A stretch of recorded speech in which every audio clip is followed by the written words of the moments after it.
Hello friends, आज के video में हम लोग CPU architecture of 8086 family discuss करने वाले हैं। So this is block diagram of CPU architecture. You can see here it consists of two units, that is bus interface unit and execution unit. Now we are discussing in detail how this two unit works. सबसे पहले हम लोग execution unit discuss करने वाले हैं.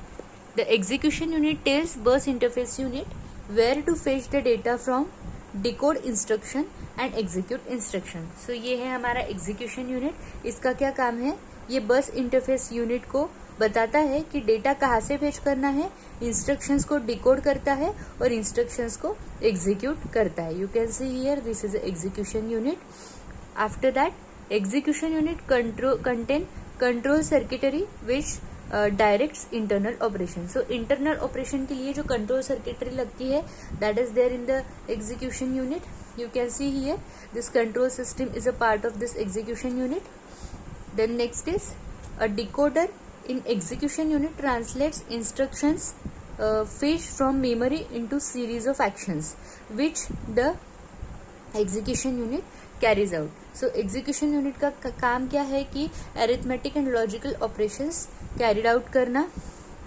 Execution unit has arithmetic and logical unit which can add, subtract, AND और XOR, increment, decrement, complement, shift और binary operation. So ये सभी जो ऑपरेशंस है वो कहाँ पे परफॉर्म होंगे? This arithmetic and logical unit will be responsible for performing all this operations. So अभी हम शॉर्टली डिस्कस करते हैं कि मेन फंक्शंस क्या है एग्जीक्यूशन यूनिट के. तो एग्जीक्यूशन यूनिट का पहला फंक्शन है इंस्ट्रक्शन को डिकोड करना और दूसरा फंक्शन है इंस्ट्रक्शंस को एग्जीक्यूट करना. तो ये स्टेप्स कैसे कैरिड आउट होते हैं? Execution unit extract instructions from top of the queue in the bus interface unit. So bus interface unit के क्यू से इंस्ट्रक्शंस जो you can see this is a queue, यहाँ से इंस्ट्रक्शंस जो है वो एक्सट्रैक्ट हो गए. Then decode the instruction. So decoding of instruction होगा.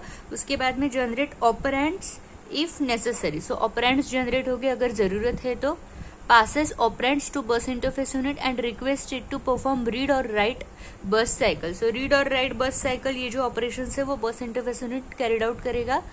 Then perform the operation specified by instruction or operand. So जो भी operation perform करनी है वो operation perform होगी. जैसे कि हमने discuss किया arithmetic and logical operations जो होते हैं it is a job of this execution unit. Now हम लोग discuss करने वाले हैं bus interface unit. The bus interface unit sends out address fetch instructions from memory, reads data from ports and memory and write data to ports. So memory से data fetch करना, read करना और फिर ports पे या memory में data को write करना. ये जो काम है वो bus interface unit का है. It handles data transfer of data and address on the bus. So bus पे data को transfer करना है या फिर addresses को transfer करना है. That will be handled by bus interface unit. Then 8086 has pipelining architecture. Fetching the next instruction while the current instruction is in execution is called as pipeline. So आगे की instruction जब execute हो रही है तो पहले दूसरे instructions को ready रखने के लिए यहाँ पे queue होता है. So when the one instruction is getting executed, another instruction is in queue. It will be fetched from memory so that it will be ready for execution. So ये हो गया bus interface unit and execution unit. सो आज के video में बस इतना ही. Don't forget to like, share and subscribe to see more videos on this topic. Thank you.